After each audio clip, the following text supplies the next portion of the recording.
లే బబ్లీ, లే. ఏమైంది? ఈ ఇంట్లో పొద్దున లేపేస్తున్నారు. ఈ ఇంట్లో ఎవరు ప్రశాంతంగా పడుకోలేరేమో. పొద్దున నిన్న రాత్రి నువ్వు ఎక్కడికి వెళ్ళావు? నీకెన్నిసార్లు చెప్పాను ఇలా మాయమైపోవద్దని. అయినా నువ్వు నా ఫోన్ ఎందుకు లిఫ్ట్ చేయలేదు? అదే బెస్తి, మా బాబాయ్ ఉన్నాడు కదా, అతనికి ఒంట్లో బాలేదు, అందుకే చూద్దామని అక్కడికి వెళ్ళాను. అలాగా? ఏ బాబాయ్? ఆ మ్యాంగోస్ అమ్మడానికి వచ్చిన అతనా? అవును, ఆ బాబాయ్. అయితే ఆ బాబాయ్ దగ్గరికి ఆ బస్తీకే వెళ్ళిపో. కానీ నిన్న నువ్వు రెస్టారెంట్ లో ఎవరితోనూ మాట్లాడుతున్నావు కదా, నీకెలా తెలుసు? ఎవరు ఆ అబ్బాయి? ఏ అబ్బాయి లేడు. అయినా నేను నీకు అన్నీ ఎందుకు చెప్పాలి? నేను నా ఫ్రెండ్స్ లో కూడా ఎవరిని కలవకూడదా ఏంటి? నువ్వు నన్ను ఫాలో అవుతున్నావా? నేను నిన్ను ఫాలో అవ్వట్లేదు, కానీ ఇప్పుడు ఫాలో అవుతాను. ఇక పిచ్చి పిచ్చి పనులు చేసావంటే పోలీసులకు పట్టిస్తాను. అయితే పిలుచుకో పోలీసులని. నేను కూడా పోలీసులకి నిజాలని చెప్పేస్తాను. బేబీ, నీకు నిజంగా అనిపిస్తుందా వీళ్ళందరూ నన్ను కాదు నిన్ను నమ్ముతున్నారు అని? ఐఎమ్ ఉన్నతి సూర్యవంశీ. ఈ సిటీలోనే చాలా డబ్బున్న ఇన్ఫ్లుయెన్సర్ ఫ్యామిలీకి చెందిందాన్ని. ఈ విషయం నువ్వు నీ చిన్న బుర్రలోకి ఎంత తొందరగా ఫిట్ చేసుకుంటే అంత నీకే మంచిది. సరే, నాకన్నీ అర్థమైపోయాయి.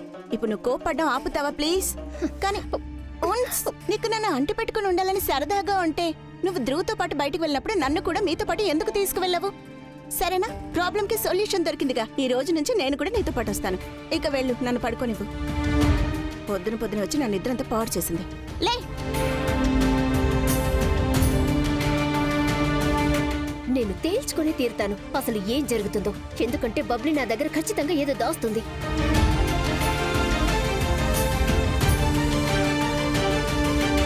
నర్మదా, నర్మదా ఎక్కడికి వెళ్ళిపోయింది? నేను నీకోసం మందులు తీసుకొచ్చాను. మీకెందుకండి ఇంత ఇబ్బంది? అయ్యో, ఇందులో ఏముంది? ఈ ఇంట్లో అందరినీ నేను జాగ్రత్తగా చూసుకుంటాను. నిజం చెప్పనా? నిన్న ఆ వ్యక్తి నన్ను వేలెత్తి చూపించినప్పుడు నేను రేఖ వాళ్ళ నాన్నని చంపించానని ఆ క్షణంలో నాకు తెలిసొచ్చింది. నీ మీద కూడా ఇలా మాటిమాటికి నిందలు వేస్తుంటారుగా. అంటే నువ్వు అనుక్షణం ఆ భయాన్ని, ఆ బాధని అనుభవిస్తూనే ఉంటావన్నమాట. I'm sorry Narmada. తెలుసో తెలియకో నేను నిన్ను ఏమైనా తప్పుగా అనేసుంటే నన్ను క్షమించు ప్లీజ్. ఏం పర్వాలేదు, అవి జరిగిపోయిన విషయాలు శైలజ, ఇంకా వదిలే. అందుకే నాకు అనిపించింది ఇక నా ధ్యాస మొత్తం నీ గతం గుర్తు చేయడం మీదే పెట్టేస్తాను.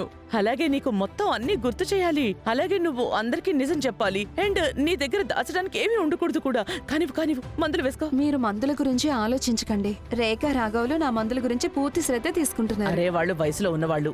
వాళ్ళ దగ్గర ఇంకా చాలా పనులుంటాయి. జీవితం, ప్రేమ, సంఘర్షణలు కూడా ఉంటాయి.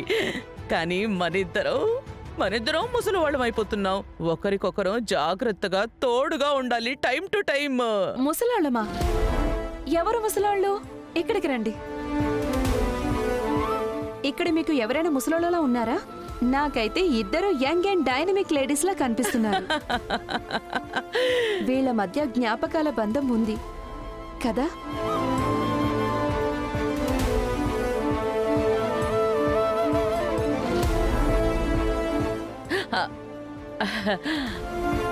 నాకైతే అలాంటివేవీ గుర్తులేవు. నాకు కూడా గుర్తులేవు. కానీ శైలజ, ఎందుకో తెలియదు కానీ నాకు అన్నీ గుర్తొచ్చేస్తున్నాయనిపిస్తుంది. ఇంకా నా జ్ఞాపకాలకి పొగమంచు కమ్మినట్టుంది చూడు, అది కూడా పోతుందనిపిస్తుంది. ఇంకా నాకు అన్నీ గుర్తొచ్చేస్తాయి. ఎవరితో నాకు ఎలాంటి సంబంధం ఉండేదో, ముఖ్యంగా మీతో.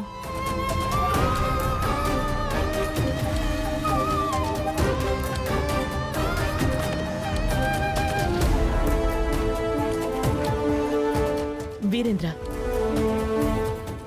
నేను వీరేంద్ర కోసం లంచ్ ప్యాక్ చేయాలి.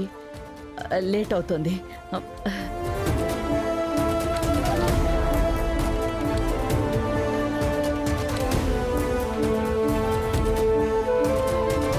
నర్మదా ఆంటీ, ఏమైంది? మీరు బానే ఉన్నారా?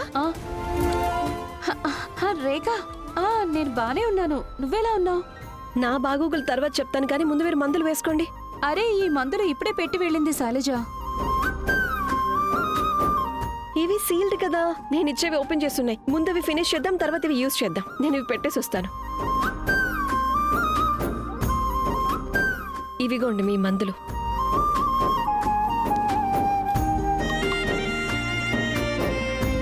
గుడ్. నేను నిన్ను రాత్రి సోఫాలో పక్క వేసుకోవడం చూశాను. నీకు రాత్రి సరిగ్గా నిద్ర పట్టడం లేదా? రేఖ, మళ్ళీ మాట మార్చేస్తున్నావు కదా నువ్వు.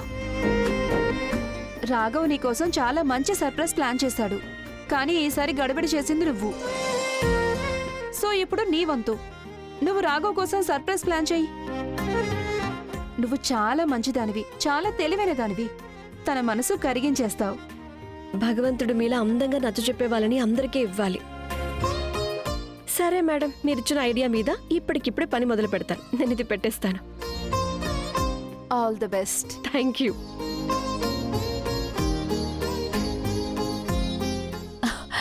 రాఘవ్ అన్నయ్య కోసం సర్ప్రైజా? హా పూర్ణిమ వదిన, ప్లీజ్ చెప్పండి.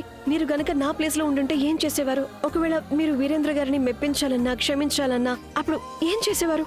రేఖ చూడు, నేను చాలా సింపుల్ అమ్మాయిని అండ్ నాకు ఇవన్నీ అస్సలు రావు. అసలైనా మీరందరూ నాకంటే చాలా ఎక్కువ మోడర్న్ అండ్ ఇలాంటి విషయాలు చాలా స్మార్ట్ పూర్ణిమ కూడా. వదిన ప్లీజ్ ఆలోచించండి. ఒకవేళ ఈ సిచ్యువేషన్ లో పూర్ణిమ సూర్యవంశీ ఉంటే అప్పుడు తను ఏం చేస్తారు?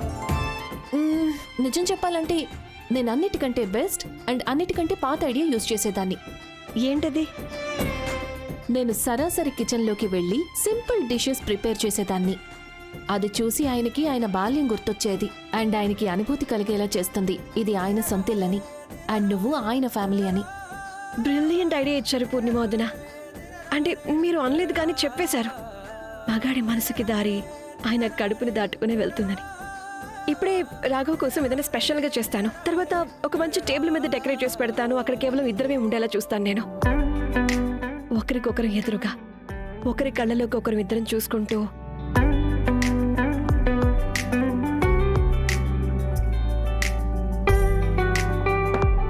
రాఘవ్, నా వరకు మీ ప్రేమ సరిగ్గా ఈ భోజనం లాంటిదే. సింపుల్ అండ్ సంతోషాన్ని ఇచ్చేది. అండ్ ఈ రోజే కాదు, ఎప్పుడు మిమ్మల్ని జాగ్రత్తగా చూసుకునేలా. ఇలా కబుర్లు చెప్తూనే ఉంటావా లేక ఏమన్నా పెడతావా? నేను ఇప్పుడే పెడతాను. రేఖ, పూర్ణిమ వదిన, మీరు జీనియస్ అసలు. Thank you, thank you, thank you.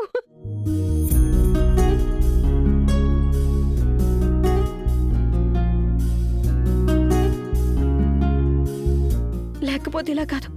మళ్ళీ మరొకసారి మీరు నన్ను తప్పుగా అనుకుంటూ నేను చెప్పాలనుకున్నది చెప్పే అవకాశం ఇవ్వకుండా తర్వాత మీరు చేసింది తప్పని చెప్పి మీరే రియలైజ్ అవుతారు. నిజం తెలుసుకోకుండా తీర్పు ఇచ్చేశారని. రేఖ చెప్పేది నిజమే. నేను ప్రతిదానికి ఓవర్గా రియాక్ట్ అయిపోతూ ఉంటాను. నేను తనతో అలా మాట్లాడకుండా ఉండాల్సింది. పదరాఘవ సూర్యవంశీ, వెళ్ళి తనకి సారీ చెప్పేసాయి. సారీ పూర్ణిమ. పూర్ణిమ, రేఖ ఎక్కడుంది? రేఖ మీకోసం కిచెన్లో ఒక సర్ప్రైజ్ కుక్ చేస్తుంది.